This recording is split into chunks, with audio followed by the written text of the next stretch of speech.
बहुत सारे ऐसे लोग थे जो मुझे बोलते थे कि अरे कृष्णा, लॉयरशिप छोड़ के क्या तुम तेल बेचने जाने वाली हो? अब जैसे अश्नीर ने मुझे बोला था कि you are good as a lawyer, you continue with your lawyership. आपको मेंटली समझ के ही चलना है कि कोई आपको अप्रिशिएट नहीं करने वाला है अपार्ट फ्रॉम योर कस्टमर। जब विनीता ने मुझे एक कमेंट दिया था कि कृष्णा, आप इतनी सारी प्रोडक्ट्स अगर आप कर रहे हो तो उसमें आप स्कैटर हो रहे हो, where your hero product is your hair oil. जो एजी मित्तल हैं, अनुपम मित्तल, उन्होंने मुझे बोला था मैम आप है ना टीवी पे ट्राई कीजिए, you are good to be represented on a TV. तो that was also again a compliment for मी।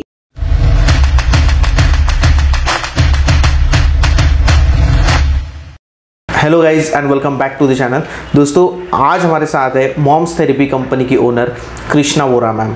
दोस्तों, इनकी जो कंपनी है मॉम्स थेरेपी, ये हर्बल ऑयल बनाती है। शार्क टैंक इंडिया में भी मैम गई थी, बहुत अच्छा इंटरेक्शन उनका शार्क्स के साथ हुआ था, वो आज हमें बताएंगे। दोस्तों, बात करते हैं कृष्णा वोरा मैम से और जानते हैं उनकी जर्नी के बारे में, उनकी बिजनेस जर्नी के बारे में, ऑल्सो अबाउट उनकी शार्क टैंक इंडिया की जर्नी के बारे में। So welcome to Banter with Chetan ma'am. Thank you for having me. Yes, तो मैम आप अपने एजुकेशनल बैकग्राउंड वगैरह, ये जो चीजें होती है, जैसे कि आपने लाइफ में कभी जॉब वगैरह किया है क्या, तो उसके बारे में आप कुछ बताइए। अगर मुझे मेरे बारे में आपको बताना है तो मेरा नाम कृष्णा है और मैं मॉम्स थेरेपी की फाउंडर हूँ। मेरा जन्म जो है वो गुजरात के सौराष्ट्र रीजन में एक सुरेंद्रनगर करके एक गांव है, इट्स अ टाउन, तो वहाँ पे हुआ है। I belong to a community which is called as a Rabari community. ज़्यादातर लोगों को ये पता नहीं है, लेकिन अगर इसका मुझे एक उदाहरण देना है तो जो रामलीला मूवी था और उसमें जो राम का जो कैरेक्टर है, मतलब राम जिस जगह से बिलोंग करते हैं, मैं ऑफकोर्स वो कम्युनिटी से आती हूँ। ऑफकोर्स इतना भी वो नहीं है, लेकिन जब हम लोग बड़े हो रहे थे, मैं और मेरी सिस्टर वगैरह, तो वो टाइम पे थोड़ा एक रिजिडनेस था कि ज़्यादातर लड़कियां हैं तो लोगों को लगता था कि अरे लड़का नहीं है, लड़की का जन्म हुआ है, और बाय द टाइम आप 14 या 16 साल के हो जाते हो तो आपकी शादी करा दी जाती है। But all thanks to my parents and my grandparents के, जिन्होंने हम लोगों को कभी ना तो एक ये एहसास दिलाया, ना तो हम लोगों को एक रिस्ट्रिक्शन में रखा कि बिकॉज आप लड़की हो तो आपको हम पढ़ा नहीं सकते हैं, आपको लिखा नहीं सकते हैं। जबकि हमारे पूरे घर में, पूरे खानदान में हम सब लोग लड़कियां ही ज्यादा है, और हम सब लड़कियां बोलते हैं ना पढ़ी लिखी है, हर एक अपने अपने एक अलग अलग फील्ड में है। मेरे पेरेंट्स, मेरे पिताजी लॉयर हैं, क्रिमिनल लॉयर, जो आज भी प्रैक्टिस कर रहे हैं। मेरी माता जो है वो रिटायर्ड टीचर है। मेरा एजुकेशन जो है वो मैंने बैचलर ऑफ आर्ट्स है, और उसके बाद मेरे फादर को फॉलो करते हुए मैंने किया था मेरा LLB, जो अगेन मैंने सब गुजरात सौराष्ट्र यूनिवर्सिटी में से किया है। एंड ऑफकोर्स वो जो एक इनिशियल टाइम रहता है ना, जब आपको कुछ लाइफ में कुछ करना है, तो वो टाइम पे मैंने एक जॉब किया था जो बहुत ही इंटरेस्टिंग जॉब था, जहाँ पे एक साड़ी का शोरूम था और वहाँ पे उन लोगों को कंप्यूटर के ऊपर कोई बिल बनाने वाला चाहिए था। तो ऑफकोर्स वो एक बहुत ही प्यारा एक्सपीरियंस था। जब मैं मेरा आर्ट्स का वो जो स्टडी कर रही थी, and I was in last year, मैं TYBA में थी, तो वो टाइम पे मैंने जॉब ज्वाइन किया था। हाँ जी मैम, मॉम्स थेरेपी है क्या? आप इसको डिटेल में कैसे एक्सप्लेन करोगे कि मॉम्स थेरेपी कौन यूज कर सकता है और आपके कस्टमर्स कौन हो सकते हैं? मॉम्स थेरेपी एक ऐसी ब्रांड है जहाँ पे आपको hair and skin care related products मिलेंगे, जैसे कि हेयर ऑयल है, बॉडी ऑयल है, स्क्रब्स है, वगैरह सब चीजें हैं। और हमारी हर एक प्रोडक्ट हर्बल और नेचुरल है, एंड इट इज नॉट ये कोई एक जेंडर बार के इसको महिलाएं ही या स्त्री ही यूज कर सकती हैं, ओनली वीमेन कैन यूज और ओनली मैन कैन यूज, ऐसा नहीं है। हेयर ऑयल एक ऐसी चीज है जो बच्चे से लेके बूढ़े तक हर एक इंसान को यूजफुल है। तो हमारी product mainly hair care and skin care related है, और we call it as a mom's therapy because ये जैसे बोलते हैं मेरी नानी ने शुरू किया हुआ था, जो मेरे मॉम और उनके सिबलिंग्स के लिए वो एक हेयर ऑयल बनाती थी। फिर मेरी मॉम ने स्टार्ट किया मेरे लिए और मेरे सिबलिंग्स के लिए, and I am the third generation, और वही लिगासी को आगे लेके जाने के लिए मैंने इसको नाम दिया है मॉम्स थेरेपी। ओके मैम, इसमें जो ऑयल्स है वो कितने टाइप के ऑयल्स हैं? तो हमारे पास एक पूरी रेंज है, जो रेंज है hair care and body care related. So mainly we have 2 types of hair oil, we have 2 types of body oil. उसके अलावा आईब्रो ऑयल जो बहुत ही यूनिक प्रोडक्ट है. और if I am not wrong, मैं बोलना चाहूंगी कि वो जब हम लोगों ने आईब्रो ऑयल निकाला वो टाइम पे आईब्रो ऑयल करके कोई प्रोडक्ट ही नहीं था मार्केट में कि जहाँ पे आप बोल सकते हो कि आईब्रो ऑयल करके है. तो इसमें आईब्रो ऑयल है, कॉफी स्क्रब है. अगेन बहुत ही एक यूनिक प्रोडक्ट है जिसको मेकअप रिमूवर है जो प्योर एक हर्बल और नेचुरल तरीके से बनाया हुआ है. तो आज के डेट में हमारे पास समवेयर अराउंड 10 से 12 प्रोडक्ट्स हैं जो hair oil, body oil, eyebrow oil, coffee scrub, फिर नेल ऑयल है, ऐसी सारी चीजें हैं. और अगर किसी को खरीदना है तो वो आपकी वेबसाइट से भी खरीद सकते हैं और अमेज़न पे आपने इसको लिस्ट किया है. ओके, सो ये जो प्रोडक्ट्स है ये सब प्रोडक्ट्स आपको हमारी खुद की वेबसाइट पे मिलेगा. ऑफ कोर्स मैंने अमेज़न पे नहीं डाला है बिकॉज मुझे लगता है कि when you talk about cosmetic और हेयर केयर और स्किन केयर तो लोग ज्यादातर नायका, फर्स्ट क्राई, स्मिटन, जियो, ये जो सारी जगह है वहां से लोग परचेज करते हैं. तो हमारी जो प्रोडक्ट्स हैं वो फर्स्ट क्राई पे हैं, स्मिटन पे हैं, जियो मार्ट पे हैं, वन ग्रीन पे हैं, ये सारी जगह पे हैं. और मैम ये हम अभी बात करते हैं मॉम्स थेरेपी के बारे में. ये आपकी कंपनी है, आपका ब्रांड है, तो आपको ये आइडिया कैसे आया? आप इस ब्रांड के बारे में हमें कुछ बताइए और आपको ये आइडिया कैसे आया इसके बारे में कुछ. फ्रेंकली जब मॉम्स थेरेपी शुरू किया था तो बिल्कुल दिमाग में ये नहीं था कि मैं कुछ ब्रांड बनाने जा रही हूँ या मैं कोई बिजनेस बनाने जा रही हूँ. ऐसा कोई भी आइडिया दिमाग में नहीं था. ये प्योरली ऐसा था कि 2009 में मैंने बॉम्बे में शिफ्ट किया था गुजरात से. और वहाँ पे यहाँ शिफ्ट होने के बाद मैं बहुत सारे हेयर रिलेटेड प्रॉब्लम और स्किन रिलेटेड प्रॉब्लम से मैं गुजर रही थी. और सालों से मैंने मेरी मॉम जो एक हेयर ऑयल बनाती आ रही थी उसको ही मैंने यूज किया था. सो एवरी टाइम जब आप ट्रैवल करते हो गुजरात तो वहां से कैरी करके आना वो हेयर ऑयल थोड़ा डिफिकल्ट होता जा रहा था मेरे लिए. तो वो एक टाइम था जब मैंने मॉम को पूछा कि मॉम अभी मेरे पास ऑयल नहीं है और ना तो आप ऑयल एक ऐसी चीज है जिसको आप कहीं पे जैसे आप कुरियर वगैरह नहीं कर सकते हो if you are not into a profession. तो मैंने बोला था आप मुझे बताओ ये हेयर ऑयल मुझे पता था कैसे बनाते हैं लेकिन एक और बार मुझे समझाओ. तो मेरी मॉम ने पूरा मुझे इंग्रेडिएंट्स से लेके हर एक चीज बताया कि आपको ये प्रोडक्ट्स मतलब ये जड़ी बूटीज लाने हैं और उसका मेन इंग्रेडिएंट जो है वो आपका काले तिल का तेल है और फिर ये आपको करना है. तो मैंने पूरा लिस्ट बनाया और लिस्ट लेके मैं चली गई यहाँ के मार्केट में.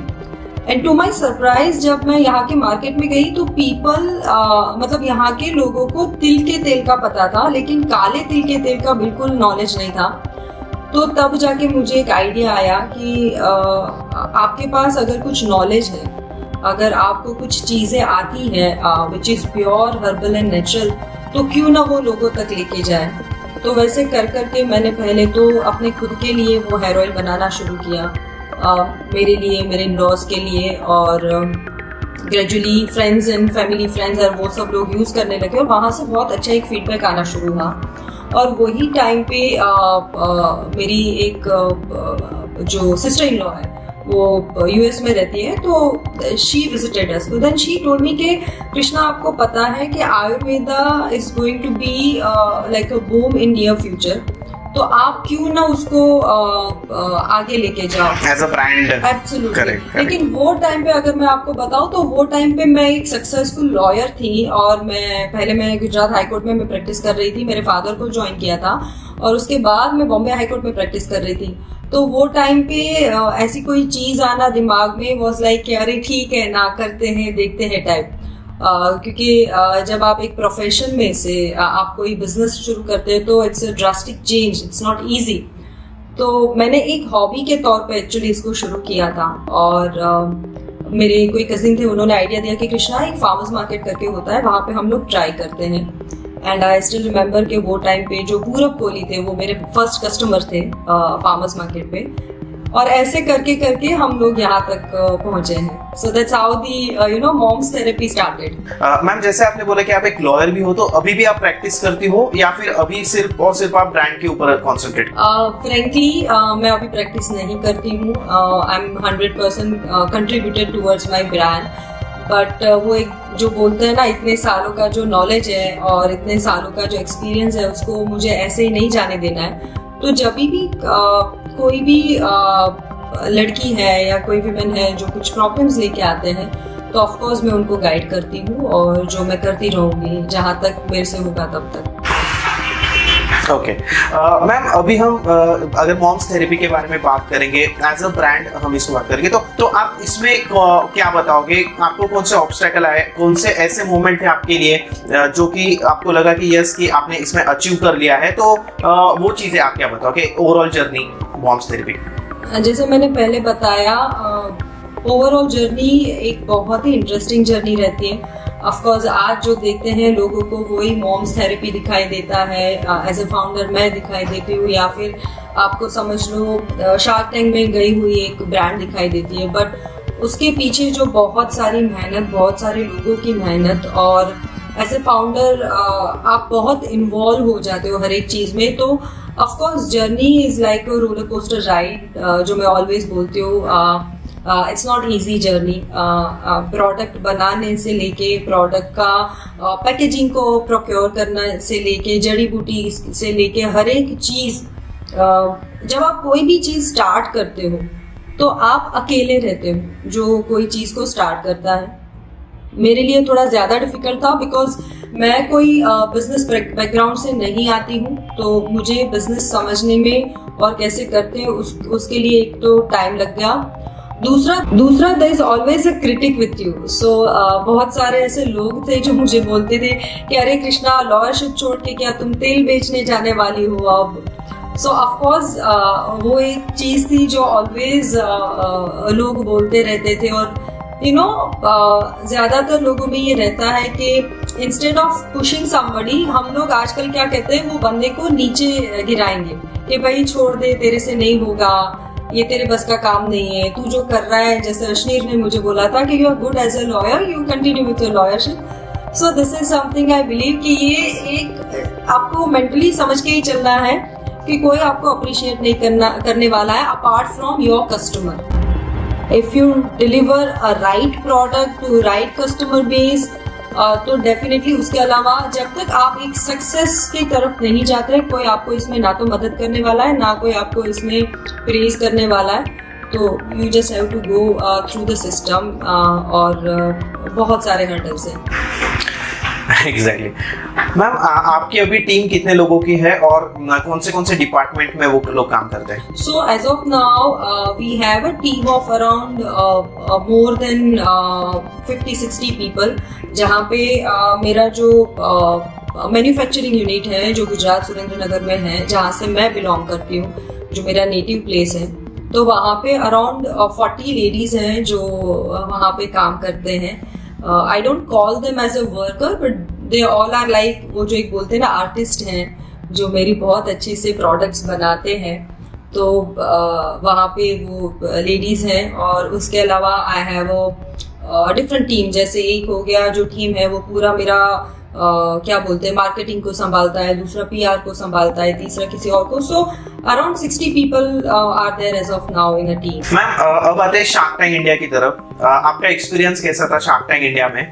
और जैसे आपने बोला कि अश्नीर से कि you are good as a lawyer, तो आप लॉयर जो होता है उसको कंटिन्यू कीजिए। तो ओवरऑल एक्सपीरियंस क्या था? हर शार्क्स के बारे में आप क्या बताओगे, उनका और आपका इंटरेक्शन कैसा था? ऑफ कोर्स सब लोगों की तरह शार्क टैंक इंडिया मेरे लिए बहुत ही एक मजेदार एक्सपीरियंस रहा है। मुझे आज भी याद है कि एक रात को मैं कुछ टीवी पे देख रही थी, तो अचानक से इट स्टार्टेड ब्लिंकिंग के सोनी पे शार्क टैंक इंडिया आने वाला है। तो मैंने सोचा क्यों ना उसमें अप्लाई करें, और वे आई थिंक वो पहला या दूसरा ही दिन था जब उन लोगों ने एडवर्टीजमेंट शुरू किया। I just applied thinking that कि देखते हैं। फिर मैं वैसे वो पहला राउंड क्लियर किया, फिर दूसरा राउंड क्लियर किया, तीसरा राउंड क्लियर किया।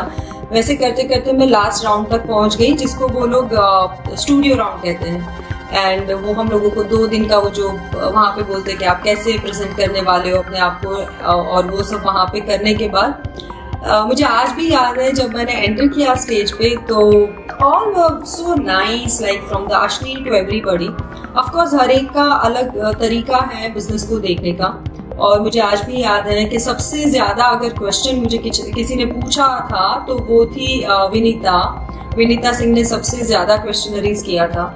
उसके बाद नमिता थापर, और उन लोगों ने बोला भी कि आपके प्रोडक्ट्स क्या है, हम लोगों को दिखाओ। तो मैं हर एक के लिए एक एग्जाम्पल्स लेके गई थी, तो सब लोगों को दिया, उन लोगों ने चेक किया। Of course Aman being Aman, he was like अरे ये क्या प्रोडक्ट है, मुझे इसका खुशबू पसंद नहीं आया। तो मैं बोला ठीक है। और मेरी शुरुआत ही ऐसी हुई थी कि अमन ने बोला आप इतने साल से बिजनेस में हो तो आप क्या शार्क टैंक के आने का वेट कर रहे थे। तो that was also amazing for me to kick start. तो मैंने बोला ऑफ कोर्स शार्क टैंक कौन छोड़ेगा। एंड आई स्टिल रिमेम्बर जब विनीता ने मुझे एक कमेंट दिया था कि कृष्णा आप इतनी सारी प्रोडक्ट्स अगर आप कर रहे हो तो उसमें आप स्कैटर्ड हो रहे हो, where your hero product is your hair oil. तो वो मेरे लिए बहुत ही बड़ा कॉम्प्लीमेंट है कि जब कोई इंसान विदाउट यूजिंग द प्रोडक्ट, अगर जिसको नॉलेज है और वो ऐसा कुछ बोलते हैं, तो वो मेरे लिए बहुत ही बड़ी चीज है। बहुत सारी मेमोरीज और बहुत सारे कमेंट्स में लेके जा रही थी। ऑफ कोर्स अश्नीर ने बोल दिया था कि you are good as a lawyer, तो मैं इसमें नहीं पढ़ना चाहूंगा। मैंने बोला ठीक है।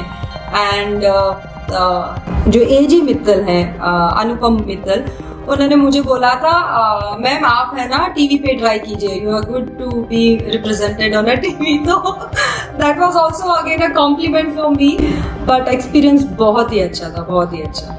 मैम उसके बाद का एक्सपीरियंस कैसा रहा? लाइक आप शार्क टैंक इंडिया में जाके आए, फिर उसके बाद कुछ बिजनेस में आपको इंक्रीज दिखा, लाइक सेल्स वगैरह? ऑफ कोर्स सिर्फ एक शार्क टैंक की एक ये जर्नी है कि हम लोगों को एटलीस्ट बोला गया था, I am not aware about season 2, लेकिन हम लोगों को बोला गया था कि आपको कम्प्लीटली इसको सिक्रेटिव करना है। आप किसी को ना तो बोल सकते कि आप शार्क टैंक में सिलेक्ट हुए हैं, ना आप किसी को फोटोग्राफ शेयर कर सकते हो कुछ भी। तो जब तक हम लोगों के एपिसोड्स या कुछ भी आना शुरू नहीं हुआ था, we were not allowed to say about the things.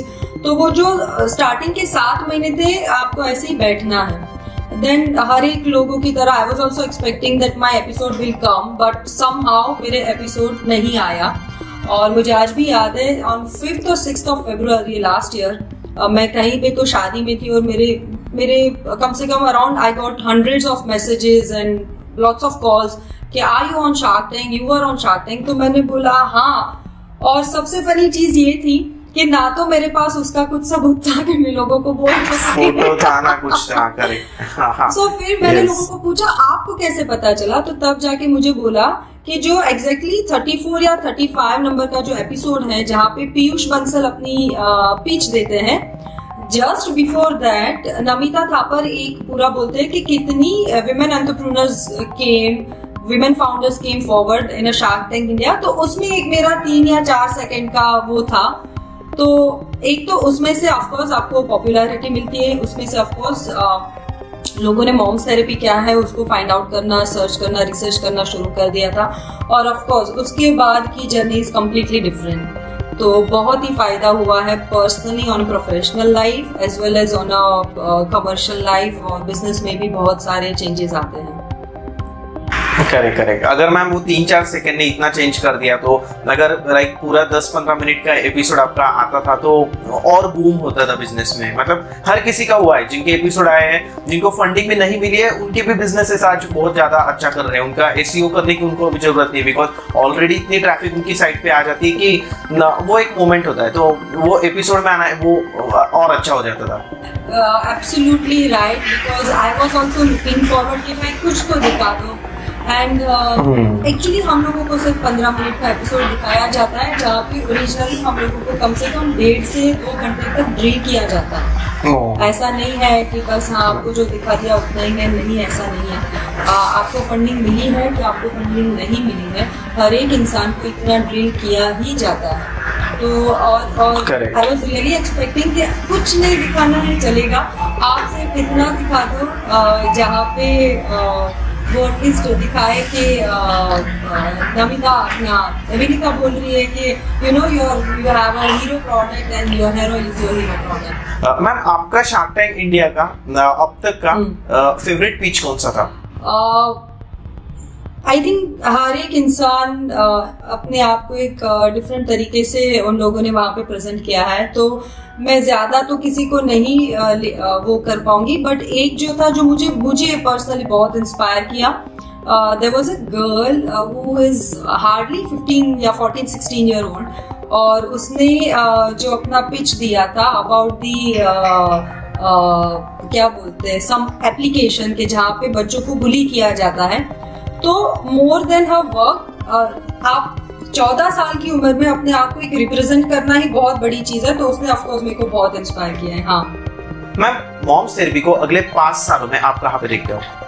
Moms therapy को अगर मैं एक लाइन में बोलना चाहूँ तो मॉम्स थेरेपी को मैं अगले 5 सालों में, जैसे हम आज के डेट में बोलते हैं कि हम लोग टूथपेस्ट नहीं बोलते हैं, क्या हम बोलते हैं कोलगेट, ठीक है, तो वैसे ही जब हम hair care, specially hair care और स्किन केयर की बात करें, तो मुझे चाहिए कि लोग ये नहीं बोले कि मैं हेयर ऑयल अप्लाई कर रही हूँ, लोग ये बोले कि मैं मॉम्स थेरेपी लगा रही हूँ। Correct, yes. Ma'am, thank you so much, आप हमारे चैनल बैंटर विद चेतन पे आई और आपने इतनी अच्छी इन्फॉर्मेशन आपके ब्रांड के बारे में, आपके शार्क टैंक इंडिया के एपिसोड के बारे में बताए। Ma'am, thank you so much. Thank you so much, it was lovely talking to you and thank you for giving such lovely opportunity. Thank you.